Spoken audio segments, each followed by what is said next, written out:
Hey now, it's Lil Paulette, and I'm back with the recap/review of Love and Marriage Huntsville. Stormi is brewing.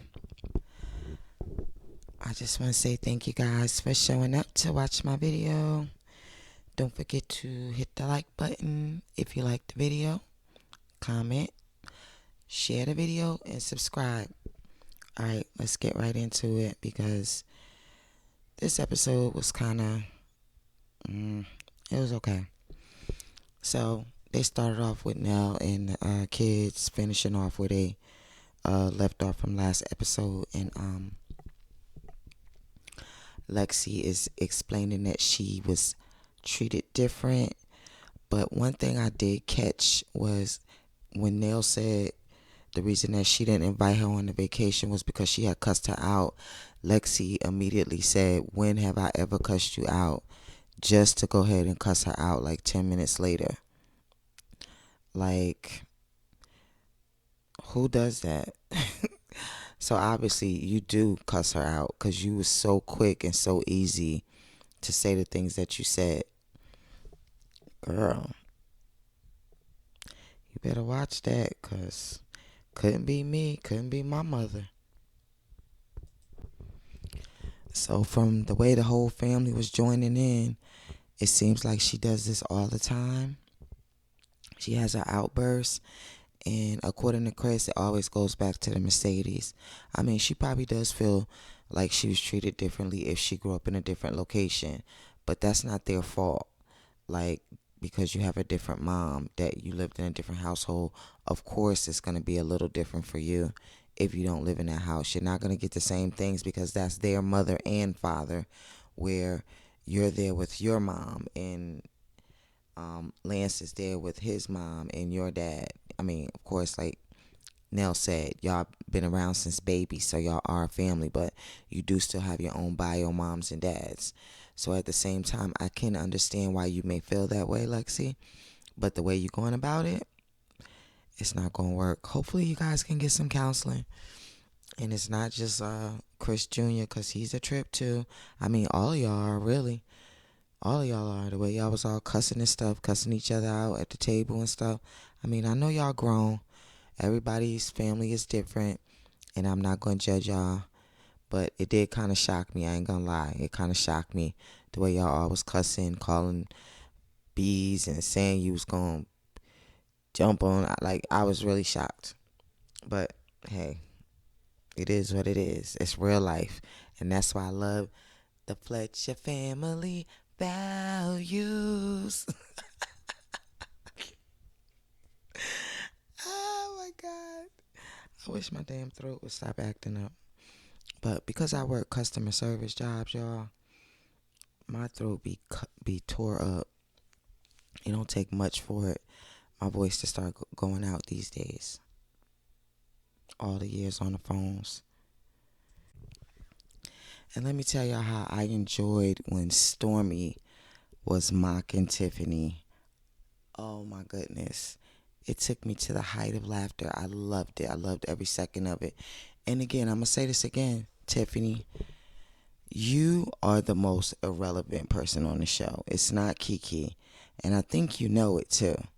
You, Lou, and I hate to say it too, but little baby Ace too.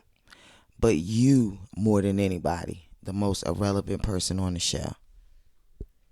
Girl, please.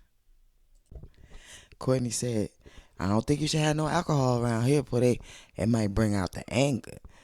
Stormi crazy ass talking about, "I think they should just go on and take shots and get it on out." Okay, then I think you just want Tiffany to get her ass whooped then.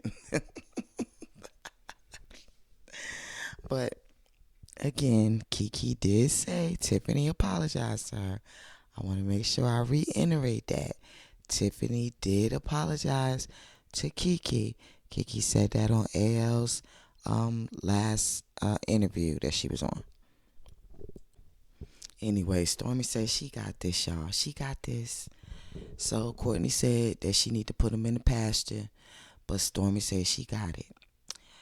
She started talking about the business and how Kyle saved it, etc., etc. And honestly, I hope everything works out for you, Stormisha. I really do. Because I was already a customer of Canvas Beauty before you came on the show. I liked you when you first came on the show. I didn't like how it seemed like you turned on Mel. Not at all. I don't like the reports that I'm hearing that you and your mother attacked Mel at the reunion. I don't like that your mother is always attacking Mel. And I don't like what happened with Miss Black Titanic. But I can't lie. I don't like the actions that you did, but I like a lot of other things about you, Stormi. I can't lie. So I want you to win, okay? I do. I want you to win, Stormisha. But you got to get that attitude together. And you definitely got to get that customer service together. Because let me tell you something, girl. When I ordered from you before you was on the show, my order took like maybe 3 or 4 months for me to get it. Like, it took a long time. And I don't know if maybe you was pregnant with Chess or you had just had him at the time when I was ordering from you. But it did take a long time. And I was texting you and I was getting texts back. But they weren't like directly to me. They were like, automated texts. But anyway, back to the program. So Stormi's gonna try to mediate with why can't I think? Karen, Tiffany, and my girl Kiki. Oh. So Courtney said that he wanted to bring back the cousin because he felt like he learned his lesson or whatever. But I'm going to be honest. I do not believe he was ever fired. I believe that was a storyline. I do not believe that. I do not believe that after all of that. Also, I believe that it could be that they're bringing him back so nobody won't think that whoever Stormi said was forging her name, that it wasn't him. That's another possibility, that they're bringing that back to make sure nobody thinks that it was him because he was already fired. I don't know, but it does not seem real to me. The scenes with Stormi and Courtney don't seem real to me either. They really don't.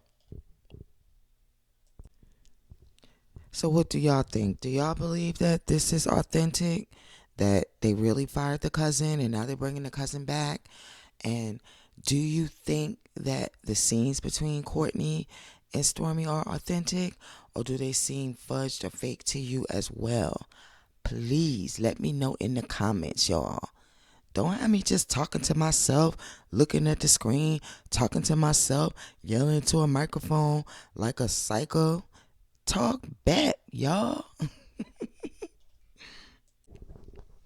So, Mr. Slowtail, he's sneaking out at night. Like some common hood rats sneaking out at night. And he had to call a family reunion over to get help instead of paying movers to get out the house. Pathetic. And you supposed to be worth, what they say on Google, 40 million or 20 million. But you had to you had to call a family reunion to move your stuff at night. I see the little brother Montez is not incarcerated at this time. Yeah. And he done stayed in Chris' house. I don't even know how long passed. I don't even know if 8 months was past the time, because I think he already was told before that to get out. Get O-U-T. Get out. And he gonna have the nerve to say one of his friends / realtors helped him get this place. So you gonna do the same thing to them? You gonna squat on them? Slowtail? Oh, you so sickening. Child, but he got money to get bags removed from underneath his eyes. They got money for wars but can't feed the poor. Are you kidding me, Slowtail? See, that's why I call you Slowtail. That's why I call you Slowtail. But hey, they're your eyes. Do you, bro? Do you? Then Slowtail had the nerve to call Chris to tell him that he moved and gonna say, I ain't gonna say I appreciate your patience. After he stayed in that man's house, not his house, but the house that he's assigned to as a realtor for over 8 months past the time that he told him to stay. I think it was over 8 months. I don't care if it was 2 weeks. You still stayed in that house past the time, and we watched him on episode after episode ask you when you was leaving. And then you're going to have the nerve to say you ain't going to say thank him for his patience. And then you wonder why you get what you get from the snots, why they act like they don't owe you nothing, because you act like you don't owe Chris nothing. See, what goes around comes around. What you put out is what you get back, slow tell. And Martell, slow tell, Holt gonna have the nerve to say Chris just want to satisfy his wife to say he spoke with Martell because he knows that he knows how they both are, because Nell can be a certain kind of way.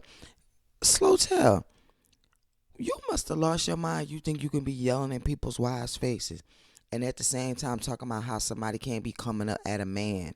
You ain't more important than us. There ain't nothing more important than a man. There's nothing more important about a man than a goddamn woman. Nothing. Especially y'all dusties. Especially y'all dusties. I don't know why you keep saying that. I wish a man knock you on your ass. So Chris and Slowtail say they gonna meet later. And then we see Mel with her best friend Brittany. She's very pretty with a beautiful complexion. And Mel, M-E-L, is teasing her about not being at her name change. I'm not sure why people thought Mel was serious, but if you look at her facial expressions, she's just teasing. And she also may be explaining to the world because she just had the name change ceremony and now she's introducing her best friend, because we know how people are, that they'll come and say, well, if that's your best friend, why she wasn't at the name change ceremony? They ain't your best friend. They ain't your best friend. So she could be doing that as well. But Brittany said that her niece had a sweet 16 and she couldn't miss it. She wanted to be there. So she's sorry. And her and Mel's going back and forth in a playful way. But it's very playful. You can tell it's not real. They're not like upset. She's not upset. Mel's not really upset. She knew what was up, y'all. So she said, let's do it over. Mel said, well, I can get your help in a different way. Basically, you can help me find love. And Brittany say, not around here. And Mel say she thinks she got international with JJ, okay? Brittany say, don't say it like that. But I feel you, Mel. Especially after that last trip. And you see how all them, yeah. That's all it takes. Divest, Mel. Divest. Do it, girl. Divest. I ain't gonna lie, y'all. Mel made my night when she said you were there when I met Lil Buddy. When they started showing him going across the screen.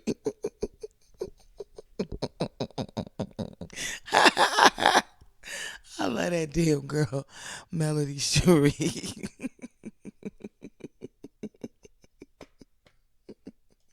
She said, you were there when I met Lil Buddy. Did y'all laugh when Mel said that shit? And when they showed him going across the screen, and Mel taller than him. And she holding his hand like a little boy. And the face Martell has with them fake teeth. Oh my goodness. I can't, y'all. I can't. They made my night. Y'all, one thing Brittany made loud and clear was she ain't have nothing to do with Mel hooking up with Slowtail. She like, I was there, but I ain't had nothing to do with it. So Mel, she ready to start dating again, y'all. I love it. I mean, she already was dating again, but maybe it's publicly now. Good. She said we gonna go for a little hike this time.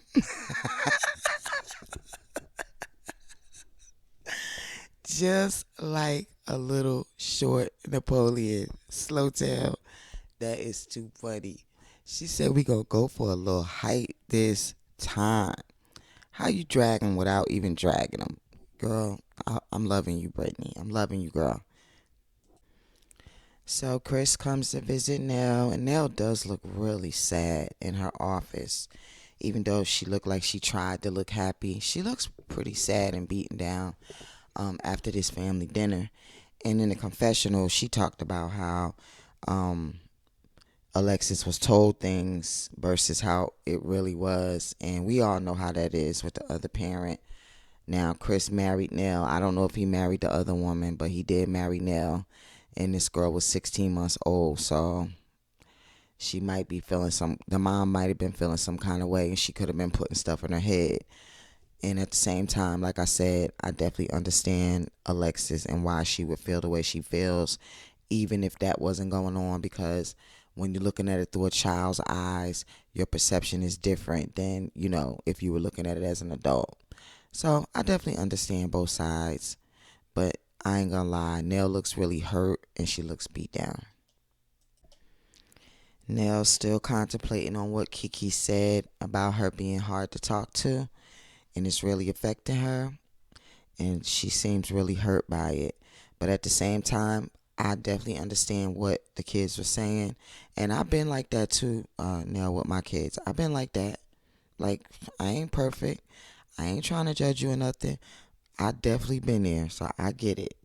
You just don't see it at the time when you're doing it because that's the way you learned, and that's probably what was done to you growing up. But we have to take a step back, and when we start seeing it, because a lot of times we don't see it, when we start seeing it like you're seeing it, then that's when we got to start fixing it. So Nell said Lil Chris ain't called her back, and she think that pissed him off. Oh, my bad, YouTube. And she's just over it. She's done. She ain't fixing nothing no more. And she tired of the fact that they pay Chris back. They don't pay her back. They got to get on a payment plan with her. Don't want to pay her no interest. She just over it, y'all. So they decided the counselors need counseling. So I don't know if everybody knows that Nell and Chris used to be the counselors on the show before Dr. Kid. They was counseling Mel Martell, and they have counseled other couples as well. So they're gonna go to counseling, family counseling, which is a great thing. Kiki goes to visit Stormi so they can have a little meet up with Karen Tiffany, and as usual, Kiki looks lovely. I don't care if she was sweating. Stormi said it was hot in there and that the AC was broken. And she then went on to give some education about methadone and how methadone makes you sweat. So thank you, Kiki, for the educational moment. Love you, girl. So Stormisha, excuse me, asked Kiki what's going on with her and Tisha. Kiki says she over it. Stormi said nobody can call or something like that, and Kiki was like, she can anyway because it's blocked, ain't nothing happening, we ain't calling each other, her number is blocked. That's it. She over it with Tisha, and I'm so glad. I hope she stays that way. Stay that way, Kiki. Stay that way, Keish. Carlos, it's your turn. Step up to the mic. Step up here. I don't want to hear Stop all that cackling. Stop it right now. Because you know doggone well that you told Tiffany to attack Kiki. You know you did. You told Tiffany to attack Kiki so she can stay on this show, so she can be relevant. And then you're going to turn right around and ask her, what do she think Tiffany's thing is with her, when you know damn well it's been Tiffany attacking Kiki the whole time. I don't like you. I don't like you. It's not fun and it's not cute, the stuff that you do. Kiki says she hate to have to teach her a lesson, but she will. She had that Aunt Esther look on her face too. And knock, knock, knock, knock. Here come Karen Tiffany. Hunty, when Kiki said there's a baby, the look on Tiffany's face was, I hope she don't hit me while I'm holding my baby. Well, you should have thought about that. You should have thought about that. But we all know Kiki ain't gonna hit her. But I hope she get to give her a good mouthful, a good earful, whatever, however you say it. I hope she gives her a good earful. Karen Tiffany. But anyway, y'all, that's it. That was all. That was all for this episode. Tell me what y'all think about it. It was kind of, it was all right. Somebody said it was a snooze fest, and I kind of understand what they're saying. But anyway, thank y'all for staying all the way through to the end of the video. Don't forget to hit the like button, comment, share the video. Hit the bell notification if you want to be notified when the next video is coming out. And please don't forget to hit the subscribe button if you want to be a subscriber. All right, gang, gang. Peace.